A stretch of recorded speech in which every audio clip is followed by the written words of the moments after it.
এই যে মন্ত্র বলে তুলসী দর্শনে পূর্ণ পরশনে, কিন্তু হবে ওটা না। তুলসী দর্শনে পূর্ণ, পরশে পাপ নাশ হয়, শরণ্যে সর্বতীর্থানে ভক্তিস্ব মুক্তি লক্ষণ।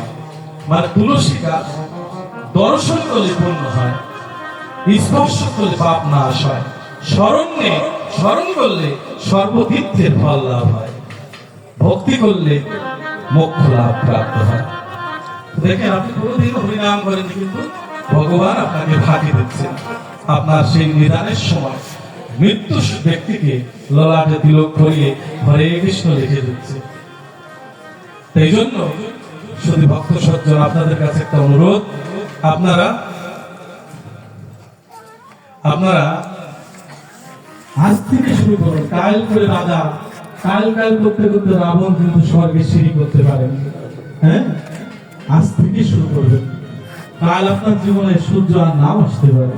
রাত্রি বসে বসে ভাবলেন, হে কৃষ্ণ, হে গোবিন্দ, হে হরি, তুমি সবাই কৃপা করলে আমাকেও কৃপা করো। যদি প্রেম অশ্রুবর্ষিত হয়, দেখবেন আপনি অবশ্যই গোবিন্দ দর্শন লাভ করতে পারবেন। তা যাই হোক, অনেক কথা। ওই চোর গোবিন্দের রাঙা চরণে অচৈতন্য অবস্থায় সমাধি লাভ করে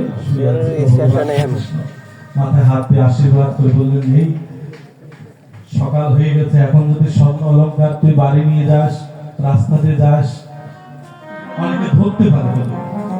আমি কথা দেখছি, এই স্বর্ণ অলঙ্কার সবকিছু তোর বাড়িতে পৌঁছে দেবো। তুই তো অভাবের কারণে আজ চুরি করতে এসেছিস, তা আমি এই বাড়িতে, তোর বাড়িতেই স্বর্ণ অলঙ্কার পৌঁছে দেবো। বাড়িতে কি একাদশী, কি একাদশী করবি, দ্বাদশীতে এত কাল ধরে যত চুরি করা